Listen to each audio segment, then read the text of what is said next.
Hi, Jenay. How are you? Good, how are you? I'm doing great. Thank you so much for joining us for another episode of Justice Speaks. Of This, course, I'm happy to be here. We're on Zoom here. you know, we do what we can. But Yeah. yes, this season of Justice Speaks is about, viewing or talking about the medical field from the perspective of women of color. And Mhm. I am really glad that you are here today as a CNA. Um, Yep. so let's just dig right in. So, Jenay, can you tell me, how do you identify? I identify as she, her are my pronouns. And I identify as a Black healthcare worker. Awesome. And Leia's best friend for over 20 years. Yeah, that's the behind the scenes part. Yeah. Yes, I've known Jenay since we were like in second grade. Second grade, yeah. Okay, can you tell me about your experience about being a CNA? Have you had to deal with any racism? Is there a lot of representation in your field? Yeah, so I first got my first CNA job when it was 2017. I had been working at a behavioral health hospital before then. I started out as a housekeeper, and then worked as a scribe for a doctor because they saw me as a housekeeper and they offered me the job because they liked my personality. Um, I really didn't like that job. I'm not a sitting at a desk type person, and I was miserable. So I decided, oh, why not get my CNA? I never thought about working in healthcare, but I liked being with the patients. So I got my CNA, and I got a job working as a behavioral health tech there on the geriatric unit. And it's working as a minority in healthcare. There's a struggle with it for sure, because a lot of times I'm the only Black person on the unit that I work with, and especially working in psych and working with geriatric patients. um, I've been called the N-word a lot of times, and I've had racial stuff said to me. And it's hard, especially when you're the only Black person, because you feel isolated, and coworkers don't always know what to say or how to deal with it. And I get that a lot, and I get it a lot with just regular people that go to the hospital because they're sick as well. One story, when I was working at a home health care place, during orientation, they were going over what would happen if, say, you went to a person's house and they denied care from you because you were a person of color.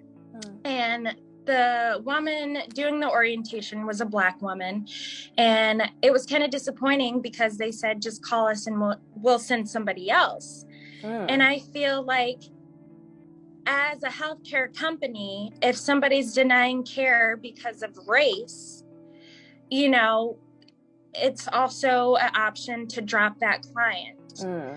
And it happens a lot in the hospital too, where people don't want a person of color taking care of them. It happens a lot with older people as well.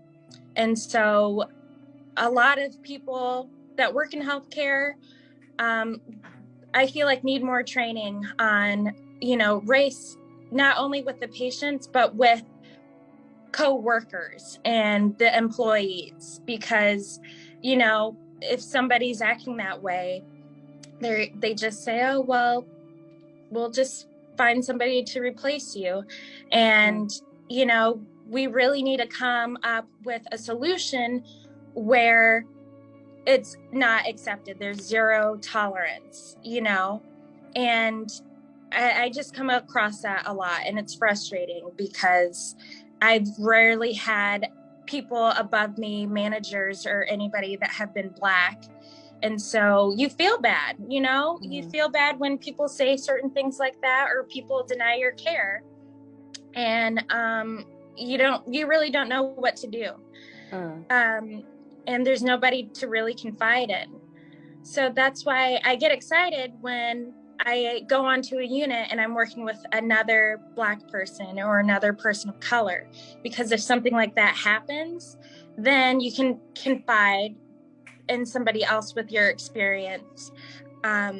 So yeah, it's gonna take a lot of work to get there, and especially with the safety part of being a CNA and a Mm. healthcare worker, I think that also needs to be worked on, because we get people that say come into the ER and they're violent, and there's no type of law that, people get arrested if they attack healthcare workers or anything like that. If you beat up a police officer, if you beat up, a bus driver or something, Mm. there's laws to protect them. But in healthcare, if something like that happens to you, you do have the option of pressing charges, but it's not like they're automatically arrested or anything like that. Wow, I really didn't realize that. And I Yeah. guess that leads into my next question. Do you always feel respected in your role? Um, I can say a lot of times no. Mm. Being a CNA, you get, uh, I'm not gonna lie, being a CNA is the backbone of the hospital.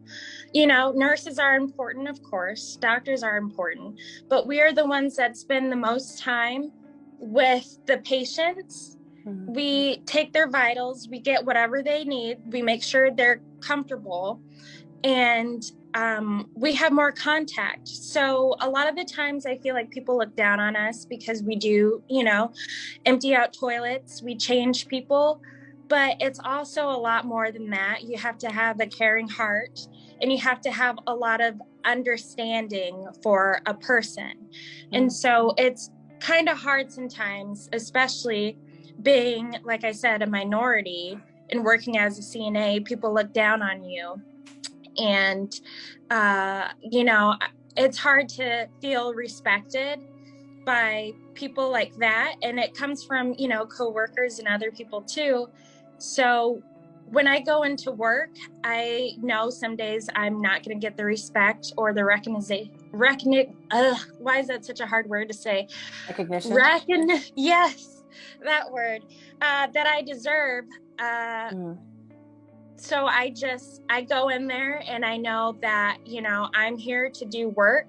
And, I truly believe I was put on this earth to help other people and be as caring as possible. So, yeah, in short, no, I don't feel respected a lot of the times, but I make up for it because I feel good when I go home and I know that I have taken care of patients. At least one patient I made feel good. Nice. And what do you feel is something that people misunderstand about Black culture?